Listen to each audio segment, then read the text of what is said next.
Good morning, good afternoon, good evening, wherever you guys are at. Hope you're having a fantastic day. It's SoulSaint here, and I hope you guys are having a great day. Hopefully you're having a great weekend. If you haven't already checked it out, we are in the middle of a Hydra Hunter challenge, which has to do with the raid slash or X Monster Hunter collab that we got going on. And I am proud to present to you guys, we're going to be doing a showcase of Rathalos in my way of introducing it. It's not going to be perfect. It's not going to be fully robust in terms of like being the most tip-top shape, but I thought it would be a little bit more of a humble, down-to-earth experience for you guys. Taking on Hydra, especially at the Nightmare level. So with that being said, I did develop a team that's going to be designed to kind of enable and allow basically the right control to go into play. And I'm going to break it down here for you guys here as well. So we're going to bring in Duchess, who's going to be our resident support champion. She brings mitigation. She has a revive with the heal and the veil, which is very important. Also with the more veils, as well as block debuffs and increase attack to enable the team to go a little bit more aggressively. Pretty much veil's great for the I believe it's Torment Head that gives you the fears whenever you attack it, unless you're under veil or if you have Shamail. We're going to bring in Karisk, who's going to be our provoker, who is also going to give us increased defense and increased speed for the team, with the ability to ally protect and as well as extend and give himself his own continuous heals.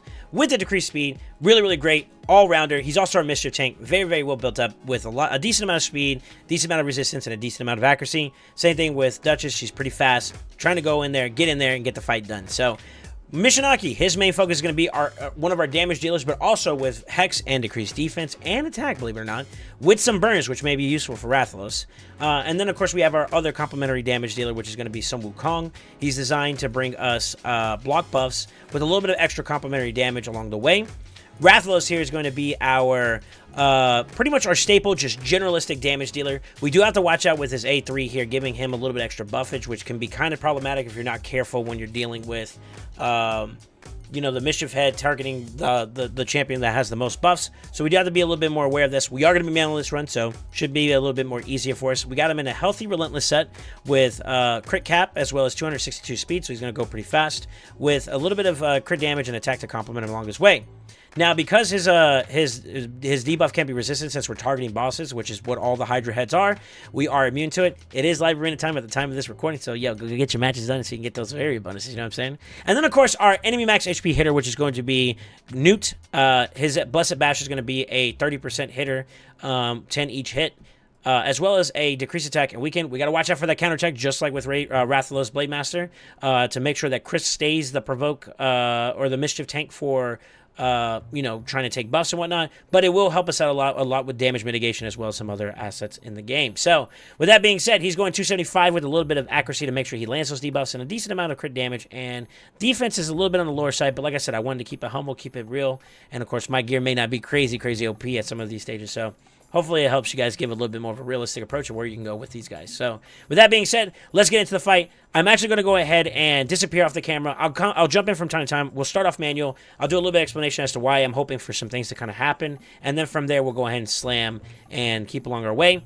I'll comment on anything in particular that might be super valuable for us to watch out for, such as like a really interesting interaction with our debuffs or buffs or basically the whole situation as it is, and see if there's anything we can bring to the table to give us a little bit more with that. So with that being said, I do have the block buff here, which is going to be really good for the Poison Cloud, Mischief trying to steal and spread some buffs. And pretty much it opens the door for us to be able to really do a lot of work here. So I'm hoping to really capitalize on the fact that we're pretty damage dealing like heavy. We're pretty heavy on the output of damage here. So a lot of my targeting is going to be try to get the most annoying heads down, which is going to be the Head of Decay and the Head of Mischief. Try to make sure these guys stay separated and stay out of the fight. I'm actually going to go ahead and start setting up so that he targets only the head of... Or so the Mischief Head only targets Chris here, and hopefully we can get lucky and manage that control a lot better here during the interim of these moments. So it's going to be kind of interesting. We're going to get kind of aggressive on Mischief here just to see how we can play out with this team. I did try in other iterations to see if we can get some good value out of, tunneling into Decay a lot more sooner, but it seemed like it was kind of close, and we still ended up not getting as much out as we wanted. So I'm hoping with this little bit of output here, we'll be able to do a little bit more slightly. He did get the ally protection over here because our block buffs did run out. Let's see if we get decreased attack or decreased speed, which we didn't, unfortunately, which means he gets the full cleanse. This is where it's going to be really, really important for us to make sure we manage ourselves really, really careful here. If this was up the A2 for G-Nut, I would pretty much kind of like consider like slowing down doing too much of that buffage here. Another thing I got to watch out for is Decay isn't provoked at the moment, which can be very dangerous for us. Let's see if we can hopefully land it. Which it didn't. Oh, that's not good. That's a really, really unfortunate 3%er. We're just going to give him that buff here. So we're going to go ahead and set up back again. I'm going to try to see if we get the strip here with the Hex from Mishinaki, which did go through. And we're going to just keep tunneling into this. Now that everybody's debuffs is down, we kind of got through the first iteration of pass-throughs from the Hydra heads, and hopefully now we can kind of just prioritize just getting our damage output and just kind of sticking to the fight as much as we can. So with that being said, I'm going to go ahead and mute up, and I'm going to focus in on this this fight. And you guys let me know. Follow along with me. We're already at 4 mil. During 12 turns. Let's see if this is going to be something we can ramp up and maybe build some more damage into. So if you are following along and doing something very similar in terms of a damage build, feel free to let me know where you guys are at when you get to certain milestones as I talk throughout the fight, okay?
So something here I wanted to kind of point out that I think is going to be very interesting here. So you notice how like they were able to get their poison clouds up. Normally I would say this is kind of a big problem. However, with the usage of someone like Sun Wukong here, which I'm going to show you in just a moment, is actually going to give us a little bit of breathing room when it comes to fighting the Blight head, which is the one that put the poison cloud up. So you notice how like these poison clouds are still up. I believe that my Sun Wukong is going to be having his turn soon, which is going to give him the ability to put up his A3.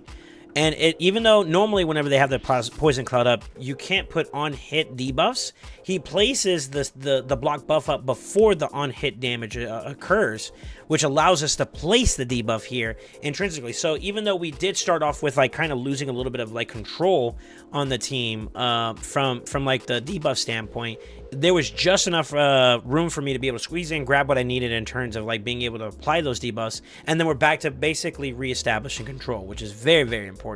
Now, from here, as these debuffs fall off, I can actually start prioritizing, maybe focusing on doing some more damage across the board here. One thing I am very, very cautious of right now is the fact that we have Torment, which is just more of a nuisance than anything, which is why I normally target him out, but also Mischief, which is actually a really, really big problem. Now, I can't target this, so I'm not going to worry about these two. I'm not going to worry about this one because I can't really focus it. I'm actually going to do a throwaway one since our Rathalos is pretty close to getting grabbed, and one of these champions are going to bring him up. So I want to like start at this point, start slowing down, like using my abilities to make sure that I'm getting people out as they start getting grabbed. Roughly around like boss turn count 120 and of course 220 subsequently. It really ramps up in terms of like how fast they start eating and how fast they start doing a lot more of the grabs so that you have less champions to work with. It's kind of like a soft enrage mechanic. So we have to be very careful with that and just make sure that we're targeting and being efficient with how we use our skills. So we kind of have to have it in sync so that whenever they eat, we immediately bust them out and then we kind of keep the battle going. And rinse and repeat that like basically non-stop. So with that being said, I just wanted to kind of point out that nice little thing as to why I love Sun Wukong in this particular format. Enough accuracy to land it, and then of course enough damage to really kind of pop some people out when the time comes. So let's see how this goes.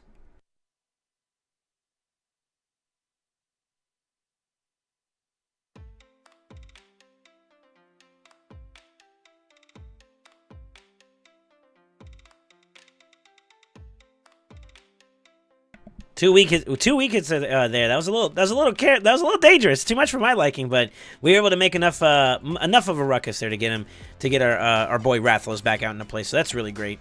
Let's continue.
Very unfortunate that we lost one of our champions in the grand scheme of things. I couldn't cycle Mishinaki early into his strip to allow us to kind of target the boss with the hex and all that. So very, very unfortunate circumstance there. And I'm gonna be honest with you, it's kind of an uphill battle now that we don't have our block buff champion. So like moments like these is where I guess maybe we're gonna have to lean a little bit more excitedly into our Mishinaki and really try to get as much as we can out of him in terms of just making sure that he keeps everybody from getting too many debuffs and whatnot. So I also have to be a lot more careful now with the buffs that I'm using too as well, which is something that we also have to be extremely cautious about. But so far, I'd say if I get closer to that 100 mil range, I think I'd be very, very happy with that. I'm not gonna lie, it seems like we've been kind of running an uphill battle when it comes to maintaining control. It's like we're hit or miss. Some moments we have some really good moments of brilliance, and then other moments it kind of seems like it's slowed down a little bit there. So kind of a concern, but looks like we're still kind of closing up on some heads here. And I don't feel too bad about it. Now, I will say we're yet again amongst this conundrum where we have like a lot of debuffs that are currently in play, and it would be nice to be able to just continue to just spray and just do damage here, which I honestly want to just give it a shot and just try and do. But I think what we'll do is we'll go ahead and play it a little bit safe. It's giving me an extra turn because it knows I want to do it. I'm gonna do it. We're gonna let it go. We're gonna rip it and see if maybe we can control him through another means. I mean, we got Mishinaki still in place, so maybe that'll be the answer to keeping us going. I will say this: I've done a pretty poor job so far of keeping G-Nuts A3 in tight tandem, is the way I'm gonna say it. As the heads are eating some of the champions here. Like my rule of thumb typically is to get conserve until like around the third round range, or the third basically countdown of the debuff here for us to kind of go in and do some damage here. So it kind of seems a little unfortunate here. I'm not gonna lie, we are on an uphill battle. I'm hoping I can get him out of here before he gets to be a problem, but it's looking like I'm facing an uphill battle yet again, dude. Yet again, it's kind of a bit of an issue. And unfortunately, got the poison cloud out. I do have an outlet over here, so I'm going to kind of lean that way. But unfortunately, I kind of can't stop the boss now with the amount of extra things that are protecting him, for lack of better words. And I think what I'm going to do is I'm going to just slow it down a little bit. We got 2 turns here. We're going to let the turn cycle here and see if maybe we can clean up the effect here. Looks like we already got our grab, so I'm going to go ahead and start tunneling into this. And let's see if we can try to pull out a couple more turns in there. If I can get to 200 plus, I'll be very happy. If I get at least close to 100 mil, I think I'd be very, very happy with the team that I kind of put together last minute. So I'm hopeful that we might be able to see a pretty good amount of effort here. I'm going to put my elbow grease to it. Let's see if we can continue going with this one.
Looks like we're kind of getting closer towards the end here.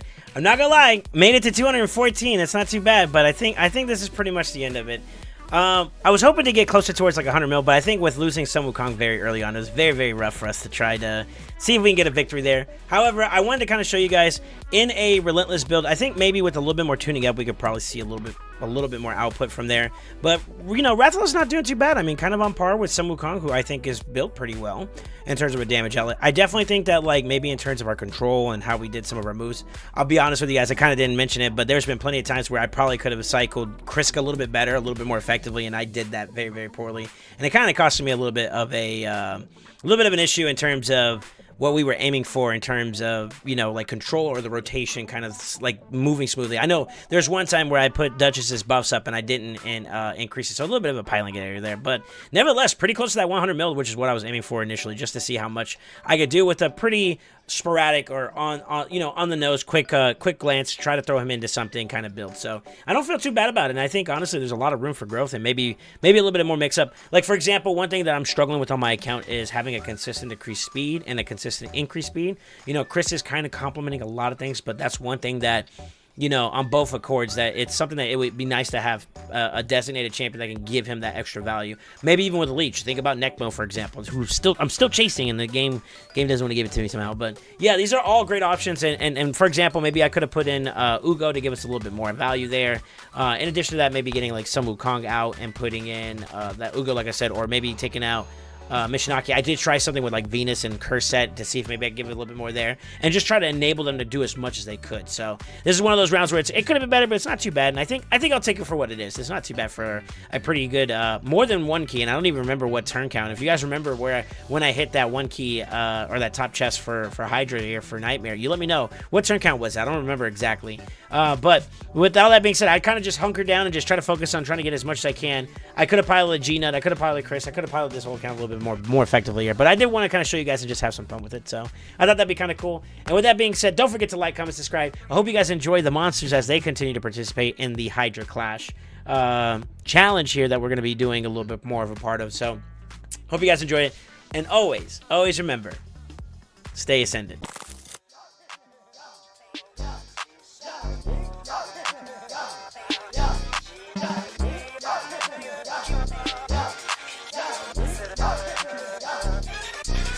Got the